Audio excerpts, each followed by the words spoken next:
बताओ, अगर आपके बच जाते तब भी आप यही सुविधा रखते क्या?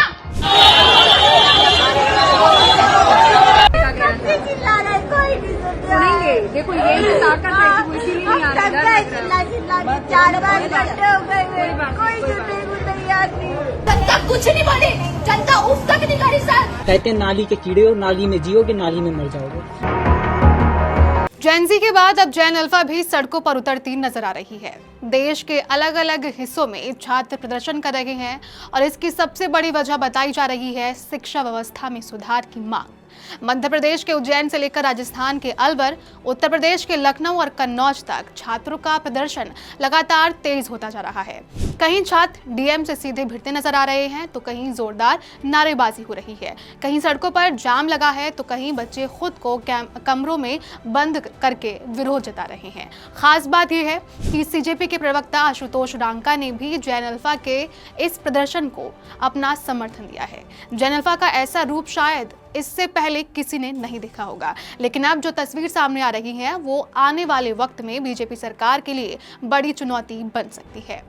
आखिर जेन अल्फा अचानक सड़कों पर क्यों उतर आई है, उनकी मांगे क्या हैं और ये प्रदर्शन अब कितना बड़ा रूप ले चुका है, एक एक करके आपको पूरी तस्वीर दिखाएंगे। सबसे पहले ये वीडियो है लखनऊ के जयप्रकाश नारायण सर्वोदय विद्यालय मंगे की, जो लखनऊ में बुद्धेश्वर चौराहे से आगरा एक्सप्रेसवे वाली सड़क पर स्थित है, जहां स्कूल के बच्चों ने बैनर और पोस्टर लेकर सड़क जाम कर दी है। ये बच्चे स्कूल की व्यवस्थाओं को लेकर सड़क जाम करते नजर आए हैं और इसके कारण सड़क पर लंबा जाम लग गया और समाज कल्याण मंत्री व पूर्व आईपीएस अधिकारी असीम अरुण भी इस जाम में फंस गए। वो खुद कार से उतरे और प्रदर्शन कर रहे छात्रों को समझा बुझाकर जाम खुलवाया। अब अगली वीडियो देखिए और ध्यान से सुनिए। बताओ, अगर आपके बच जाते तब भी आप यही सुविधा रखते क्या?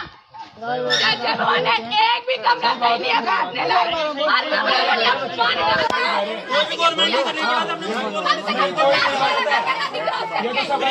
बैठ के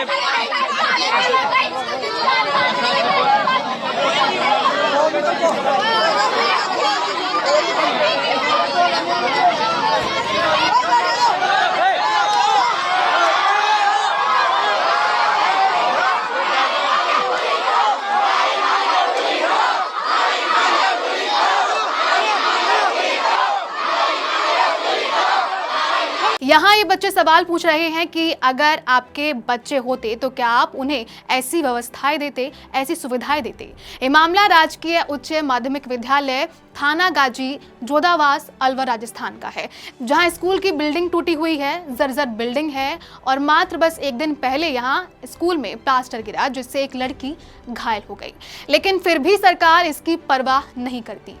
अगर बच्चे मर जाएं तो मर जाएं, गरीब की क्या कीमत है। इसी कारण यहाँ के बच्चे अब सीधे स्कूल के बाहर धरने पर बैठ गए हैं। यहाँ की छात्राएं बहुत गुस्से में आ जाती हैं और जब अधिकारी उनसे बात करने आते हैं तो वो साफ पूछती हैं कि अगर आपके बच्चे होते तो क्या आप उन्हें ऐसे स्कूल में भेजते। सीजेपी के प्रवक्ता आशुतोष रांका ने बताया कि वो पिछले 4 घंटे से प्रदर्शन स्थल पर मौजूद हैं। उनका आरोप है कि बिल्डिंग की छत गिरने के बाद अधिकारियों ने छात्रों को परेशान किया और 6 महीने की स्थायी व्यवस्था के लिए मजबूर किया। रांका ने सवाल उठाया कि आखिर एक कमरा बनाने में 6 महीने क्यों लगेंगे। उन्होंने कहा कि जब तक सरकार 1 हफ्ते में समस्या सुलझाने का आश्वासन नहीं देती वो यहाँ से नहीं जाएंगे। अब अगली वीडियो देखिए। वहाँ बहुत सारे बच्चे कैसे पढ़ सकेगी सर, कैसे इतने दूर जा सकेगी। आजकल का वहाँ का एरिया खराब है सर। आपने गरीबों के घर तोड़ के उनको चौड़ीकरण करने के लिए उस चुन के लेकर आया। जनता कुछ नहीं बोली, जनता उफ तक नहीं करी सर। लेकिन अब लड़कियों की शिक्षा में, उनके अधिकार में बात आई है तो जनता बोलेगी और आज जनता आवाज उठाएगी। सर हमारे यही सभी ने विनम्र निवेदन है कि आप हमारा स्थानांतरण ना करें और हमें पता है कि आप एप्लीकेशन लेंगे, उसे स्वीकार करेंगे, लेकिन बाद में वापिस आप नोटिस जारी करके ये कह देंगे कि नहीं स्कूल गया। सर हमारे साथ हमें लिखित में चाहिए, हमें पूरा पक्का प्रूफ चाहिए और हमें चाहिए मतलब चाहिए हमें इस तरह। सुनेंगे, देखो यही ताकत है कि वो इसीलिए नहीं आ रहा। 4 बार इकट्ठे हो गए, कोई सुनने को तैयार नहीं। ये तो उनके लिए शर्म की बात है ना, बच्चों को। तरह की बच्ची ऐसी बेटी है, मैं मुंह उतार के कोई सुनने को तैयार नहीं है। हमारे भविष्य के साथ खिलवाड़ हो रही है मैम। ये वीडियो उज्जैन की है। उज्जैन में शासकीय सराफा कन्या हायर सेकेंडरी स्कूल को शहर से करीब 10 से 12 किलोमीटर दूर दाऊदखेड़ी शिफ्ट किए जाने के विरोध में करीब 800 छात्राओं ने कलेक्टर ऑफिस का घेराव किया और प्रशासन के खिलाफ नारेबाजी की। इस दौरान 2 छात्राएं बेहोश भी हुईं। एक लड़की अधिकारियों के सामने खड़ी होती है और बेबाकी से अपनी बात रखती है। वो कहती है, जब गरीबों के घर तोड़े गए तब जनता ने प्रशासन का साथ दिया, किसी ने शिकायत नहीं की। शिक्षा हमारा अधिकार है, आप हमसे हमारा ये अधिकार नहीं छीन सकते। क्या गरीबों के बच्चे IAS PCS नहीं बन सकते? लेकिन अब मामला बेटियों की शिक्षा का है और इस मुद्दे पर कोई चुप नहीं रहेगा। अब एक और प्रदर्शन की तस्वीर कन्नौज से सामने आई है। गू हो तो ये हो वो गंदे गंदे सब हमारे लिए यूज करते हैं। कहते हैं नाली के कीड़े हो, नाली में जियोगे, नाली में मर जाओगे। हमारे खाने के लिए खाने में सुरी निकलती है, मेढक निकलता है, छिपकली निकलती है, प्रिंसिपल पास लेकर जाओ। इनका ये होता है कि इस मौसम में निकलता है, मैं क्या कर सकता हूँ। दूसरी बात, तुमने खुद डाला होगा। जहां हॉस्टल में रहने वाले छात्रों ने खुद को कमरे में बंद कर लिया है।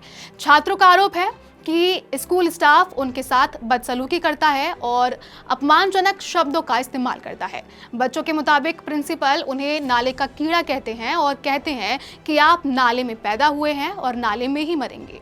इतना ही नहीं, छात्रों ने खाने को लेकर भी गंभीर आरोप लगाए हैं। उनका कहना है कि खाने में मेंढक और छिपकली तक मिलती है। जब वो इसकी शिकायत करते हैं तो उनसे कहा जाता है कि तुम लोगों ने खुद डाल दी होगी। जरा सोचिए, इन बच्चों को पढ़ने, सीखने और अपना भविष्य बनाने के लिए स्कूल और हॉस्टल भेजा गया। अगर उन्हें वहां ऐसी परिस्थितियों का सामना करना पड़े तो उनके ऊपर क्या असर पड़ेगा? आप खुद सुनिए बच्चों ने क्या कहा। सरकार कहती है कि बेटियों को पढ़ाओ, बच्चों को आगे बढ़ाओ, शिक्षा को मजबूत करो। लेकिन जब बच्चे अपनी शिक्षा और सम्मान के लिए खुद अधिकारियों के सामने खड़े होकर सवाल पूछने लगे तो फिर जिम्मेदारी किसकी है? क्या किसी स्कूल की दूरी इतनी बढ़ा दी जाए कि बच्चों की पढ़ाई ही मुश्किल हो जाए? क्या किसी छात्र को अपनी शिकायत बताने के लिए कमरे में खुद को बंद करना पड़े? और अगर बच्चों की शिकायत सही है तो जिम्मेदार लोगों पर कार्रवाई कब होगी? ये बच्चे भी इसी देश का भविष्य हैं। इनमें से कोई IAS बनेगा, कोई PCS, कोई डॉक्टर, शिक्षक या पत्रकार। लेकिन उससे पहले उन्हें एक सुरक्षित और सम्मानजनक माहौल में पढ़ने का अधिकार तो मिलना चाहिए। सवाल सरकार से है, क्या शिक्षा का अधिकार सिर्फ कागजों और भाषणों तक सीमित रहेगा या जमीन पर भी बच्चों की आवाज सुनी जाएगी? अपनी राय कमेंट में जरूर बताएं और देखते रहिए अनकोट मीडिया।